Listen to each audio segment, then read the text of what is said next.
Selamat pagi, Wedan. Selamat pagi, Pak. Pak Imam, sehat semua ya? Alhamdulillah. Baik, pada pagi hari ini kita akan melakukan coaching. Di sini Bu Indah ada permasalahan terkait dengan pembelajaran di kelas. Nanti akan minta bantuan kepada Pak Imam selaku coach yang akan nanti mungkin membantu untuk mencari solusi yang terbaik terkait dengan permasalahan yang dihadapi oleh Bu Indah. Begitu nggih. Baik Pak Imam. Ya selaku coach mungkin nanti bisa ada langkah-langkah untuk membantu mengatasi permasalahan dari Bu Indah mungkin. Ya, saya nanti mungkin akan menerapkan alur tirta dalam nanti mendampingi permasalahan yang dihadapi oleh Bu Indah terkait dengan pembelajaran yang saat ini sedang dilaksanakan atau sedang diambil oleh Bu Indah. Jadi, baik demikian monggo bisa dimulai Bu Indah, Pak Imam untuk coaching pada pagi hari Selamat pagi Bu Indah. Selamat pagi, Pak Imam. Gimana kabar? Alhamdulillah baik. Bagaimana Pak Imam kabarnya ini? Alhamdulillah. Ini Pak, saya ini kan mau sharing Pak. Iya, iya. Pak Imam. Ini tuh saya itu di kelas saya itu kan saya mendapatkan jam itu jadwalnya di jam 10, 11, 12. Ya. Kan berarti jam-jam terakhir jam rawan ya Pak ya. Ya. Nah itu loh Pak permasalahannya sehingga pembelajaran bahasa Inggris saya itu menjadi kurang kondusif Pak anak-anaknya gitu loh Pak. Mungkin bisa membantu solusi untuk permasalahan saya gitu loh Pak. Ya. Sebelumnya ini saya ingin tahu dulu dari Indah. Iya. Sebenarnya tujuan yang ingin dicapai dari Bu Indah terkait dengan permasalahannya nanti apa? Gini loh Pak, saya pingin pembelajaran bahasa Inggris saya itu tetap menjadi pembelajaran yang anak-anak nantikan gitu loh Ya. Pak. Sehingga pas saya masuk itu anak-anak itu sudah nggak lemas, anak-anak masih tetap semangat, kondisi fresh, kemudian juga siap untuk belajar bahasa Inggris Pak. Gitu. Ya. Berarti Ibu Indah menghendaki bahwa pembelajaran di jam terakhir nanti para murid atau para siswa itu tetap bisa mengikuti pembelajaran dengan baik, gitu ya? Betul Pak, ya. Ya kira-kira kalau sekarang ini yang Ibu rasakan sudah sejauh mana tingkat keterserapan dari anak-anak dalam mengikuti pembelajaran? Oh iya, kalau menurut saya ini baru sampai sekitar 5 atau 6 Pak keterserapan dari materi pembelajaran saya ya Pak ya. Oke, jadi ini karena anak-anak itu konsentrasinya, motivasinya sangat kurang banget Pak karena udah jam-jam terakhir Pak. Kemudian masalah yang paling dominan yang Ibu temukan itu apa? Masalah yang dominan yang saya temukan di kelas itu ya itu tadi Pak, motivasi belajarnya Pak. Anaknya sudah lemes, kemudian anaknya juga kurang bersemangat karena udah jam terakhir kan ada ngantuk, ngeleh, kemudian kondisinya juga habis praktek kan otomatis kan anak tinggal sisa-sisanya Pak. Seperti itu Pak. Kemudian untuk ini Ibu kompetensinya, kompetensi yang ingin Ibu tingkatkan baik dari Ibu sendiri ataupun dari para murid ataupun siswa dengan masalah yang saat ini Ibu hadapi. Saya mau mencoba gini Pak dari permasalahan yang ada di kelas saya ini loh Pak. Karena selama ini itu kan sebelum pembelajaran di awal itu kan saya kan membuat satu komitmen awal Pak atau keyakinan kelas Pak. Jadi saya akan ulang lagi Pak keyakinan kelas saya Pak. Jadi nanti saya akan ingatkan kepada siswa keyakinan kelas awal gimana. Oh ternyata salah satunya untuk pembelajaran yang menyenangkan. Nanti pembelajaran menyenangkan itu yang seperti apa? Oh iya kemarin itu anak-anak itu menginginkan pembelajaran menggunakan handphone Pak. Jadi pas pelajaran. Nah karena anak-anak menginginkan menggunakan handphone, maka saya juga akan mencoba menggunakan pembelajaran dengan dua sisi Pak. Ada sisi tatap muka dan ada juga dengan sisi tatap maya atau menggunakan sistem e-learning Pak. Jadi di situ Pak nanti. berarti tadi permasalahan yang Ibu hadapi kaitannya dengan motivasi anak, kemudian kompetensinya yang ingin diraih atau ingin ditingkatkan tadi seperti itu. Dan kemudian kira-kira dari permasalahan yang muncul tadi itu Bapak Ibu Endang sudah menemukan langkah-langkah yang seperti apa dengan masalah tersebut? Iya, nanti langkahnya ya tadi Pak, saya akan mencoba mengingatkan kembali keyakinan kelasnya, karena di awal itu anak itu kan menginginkan pembelajaran yang menyenangkan. Pembelajaran menyenangkan adalah menggunakan handphone, maka akan saya gunakan dengan dua sisi tadi Pak. Saya menggunakan tatap muka di dalam kelas dan tatap mayanya menggunakan e-learning. Kemudian nanti saat pembelajaran jam 9, 10, 11 itu nanti yang 2 jam itu dipakai untuk pembelajaran di dalam kelas nanti saat materinya itu bisa diterangkan.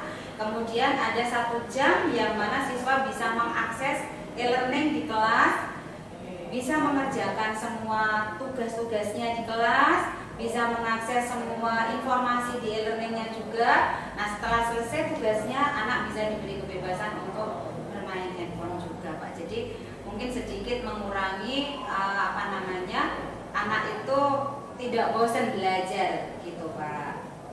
Yang mungkin perlu Ibu Endang pertimbangkan dengan apa yang Ibu tadi kemukakan untuk langkah-langkah yang Ibu tempuh tadi itu untuk anak-anak itu sudah tidak ada masalah dengan penggunaan IT-nya.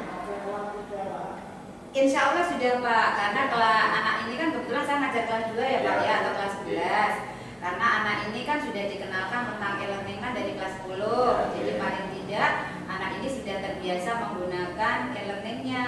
Kemudian setiap waktu ujian baik PTS maupun PAS, anak-anak juga sudah menggunakan paperless Pak. Jadi kami sudah menggunakan e-learning begitu Pak. Jadi nanti untuk tugas-tugas bahasa Inggris bisa diselesaikan dengan mengakses e-learning. Jadi anak itu bisa menyelesaikan kapan saja, di mana saja anak itu bisa waktunya longgar. Jadi lebih kalau di sekolah belum selesai bisa langsung dikerjakan di rumah, atau saat anak bisa mengakses di tempat-tempat yang menyenangkan, bisa berkumpul berkelompok dengan teman-teman yang lain. Selain yang Ibu sebutkan tadi, apa ada alternatif lain untuk menemukan? Kalau alternatif lain saya kaitan dengan pembelajaran saya mungkin dengan sistem pembelajaran tutorial sebaya Pak.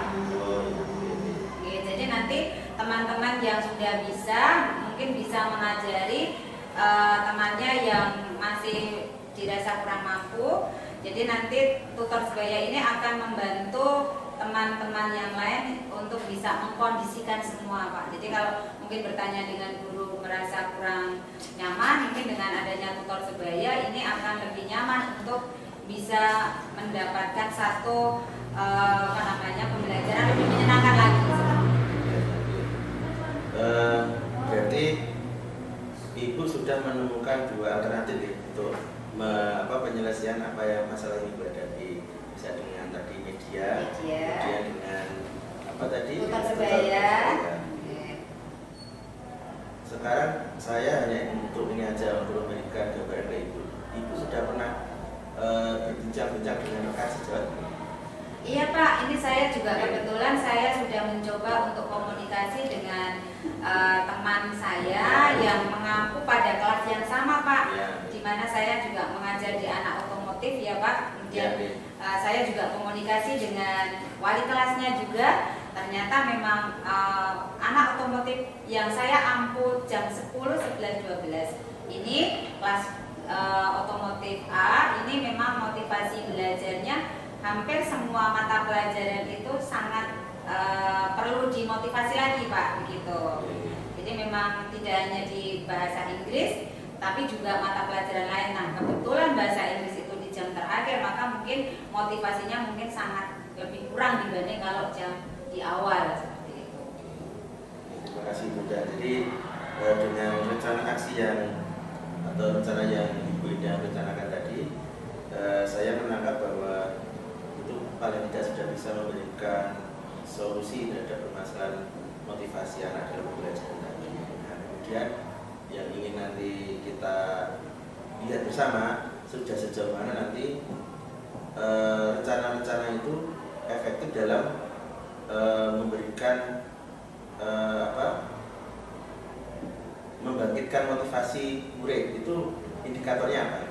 Iya, kalau saya anak itu motivasi belajarnya itu baik atau meningkat ya Pak dari solusi yang saya ambil tadi, itu otomatis anak itu ketika saya pas pelajaran saya jam 10, 11, 12 itu tetap stay on Mak. Jadi tidak ada yang ngantuk lagi, tidak ada yang ngobrol sendiri lagi di kelas, tidak ada yang berkerumun lagi di kelas. Memang stay fokus sama-sama pembelajaran saya Pak, seperti itu.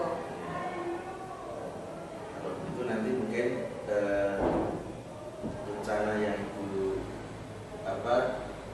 susun tadi atau sudah Ibu canangkan itu tentu punya komitmen ya, bahkan untuk ini ada keberlanjutan, jadi tidak hanya 1 atau 2 kali. Kira-kira nanti Ibu bisa nggak ada komitmen di situ? Iya, komitmen saya untuk selalu meningkatkan motivasi belajar bahasa Inggris anak-anak kelas 11 otomotif ini. Komitmen saya adalah setiap akhir dari kompetensi dasar, saya akan selalu evaluasi media pembelajaran yang pas untuk setiap kompetensi dasar. Jadi nanti dari hasil siswa yang mengerjakan di e-learning itu akan ada yang mengerjakan berapa, yang belum mengerjakan berapa, itu akan selalu saya up setiap pertemuan, akan saya tampilkan. Jadi biar tidak ada dusta antara saya sama siswa, sehingga nanti ternyata dengan media e-learning itu akan lebih bisa diakses dengan jejak digital anak pun akan terlihat. Ini ternyata untuk pertemuan pertama sudah 70% yang mengerjakan, pertemuan kedua sudah 90%, kemudian pertemuan selanjutnya sudah meningkat. Itu kan otomatis menunjukkan bahwasanya motivasi belajar itu dengan media bantuan e-learning menunjukkan jejak digital yang sudah sangat nyata motivasi siswa. Baik Bu Indah, berarti dengan demikian saya sudah bisa menyimpulkan bahwa Bu Indah sudah bisa menemukan menemukan solusi apa yang saat itu permasalahan yang Bu Indah menemukan. Jadi dengan begitu nanti Bu Indah bisa tinggal melanjutkan apa yang menjadi rencana dari Bu Indah sendiri terkait dengan permasalahan yang dihadapi. Begitu Bu Indah, saya kira itu sudah cukup Bu Indah. Alhamdulillah Pak, saya setelah diskusi dengan Pak Imam terkait dengan permasalahan saya sudah mendapatkan satu solusi Pak untuk permasalahan saya.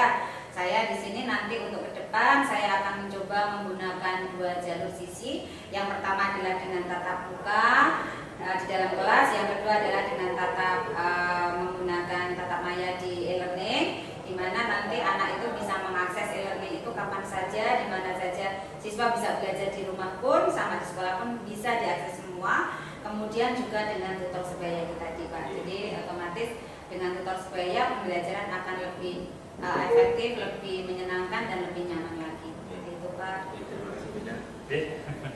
Cukup ya. Terima kasih Benda. Terima kasih Pak Imam sudah memberikan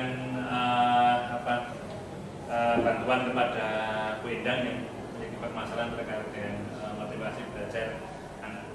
Mungkin bisa disampaikan secara ringkas mungkin Pak Imam untuk nanti Bu Endang menghadapi permasalahan yang mungkin nanti di-sharingkan dengan saya selaku dosen.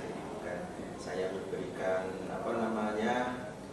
solusi, tapi saya hanya memberikan gambaran-gambaran kepada beliau, dan ternyata beliau memiliki kesimpulan-kesimpulan terhadap permasalahan yang beliau hadapi sendiri.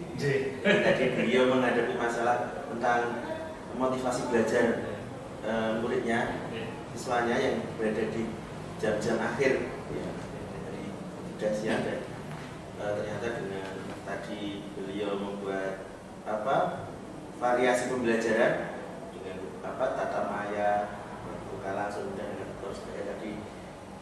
Bu Endang sudah berharap nanti sudah ada perubahan terhadap motivasi siswa tersebut. Baik. Terima kasih Pak Imam sudah membantu Bendang untuk dalam menyelesaikan permasalahannya. Mungkin untuk pertemuan siang ini tidak saya cukup. Saya sebagai yang menyampaikan untuk ngobrol kita siang hari ini, saya bisa mengambil satu kesimpulan dalam menyelesaikan masalah tadi. Kita bisa menggunakan dua sisi ya, dengan tatap maya atau tatap muka, kemudian pembelajaran yang menyenangkan ya, dengan menggunakan HP, dan mungkin tadi bisa dengan tutor sebaya juga seperti itu. Baik, terima kasih. Kita akhiri. Assalamualaikum warahmatullahi wabarakatuh.